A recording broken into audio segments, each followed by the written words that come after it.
At the Convention for International Trade in Endangered Species that convenes in Johannesburg tomorrow, Kenya is expected to put a spirited opposition to a campaign led by Swaziland for the reopening of trade in ivory and rhino horns. A strictly enforced ban on poaching has seen the tiny and poor South African kingdom stockpile ivory and horns over 24 years that it believes can fetch a tidy sum in the international market. And Kenya has been very strong and very clear that trade puts pressure on the wildlife that we have, and that needs to be stopped. But Kenya and other countries hard hit by poaching argue that unfreezing trade in game trophies from endangered species will stimulate the international demand for tusks and horns and offer the perfect incentive for poachers. Kenya has led by example in advocating for zero tolerance on ivory and horn trade.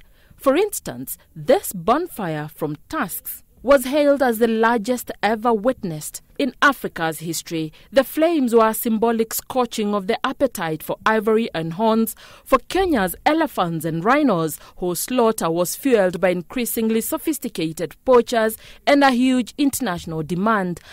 As we reduce these horns to flame and ashes, as a statement that their trade is worthless, valueless, and evil. But the flames have not yet tamed poaching, as evident in relevant statistics. For instance, Kenya's rhino population stood at around 20,000 in the 1990s. The number has since dwindled to just about 1,022. Coverage of the area is too big, requiring a lot of resources. For example, vehicles. To cover the area, you need an aircraft, and currently we only have one aircraft to cover the area. In terms of numbers for rangers, the numbers is still low.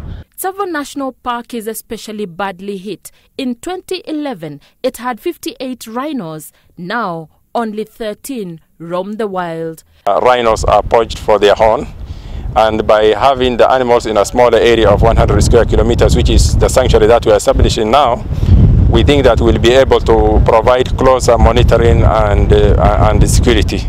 We identify a number of rangers, for example 3, to manage an area of say 10 square kilometers, so that on a daily basis they are able to track the rhinos and give the position, give the status of their health, give the status of the numbers if it's increasing. The 10 million shillings project here in Tsavo East National Park hopes to protect the rhinos from poachers. Besides the 13 rhinos already at the park, 12 more will be relocated and placed under a fenced 10,000 square kilometer zone under a 24-hour surveillance. We are going to have the CCTV cameras installed, and in the database, one person will be manning this place 24/7 or 24 hours throughout, so that any intrusion is detected. It is these kind of efforts that Kenya hopes to refer to at the CITES meeting to convince the world that the future of endangered species lies not with controlled trade,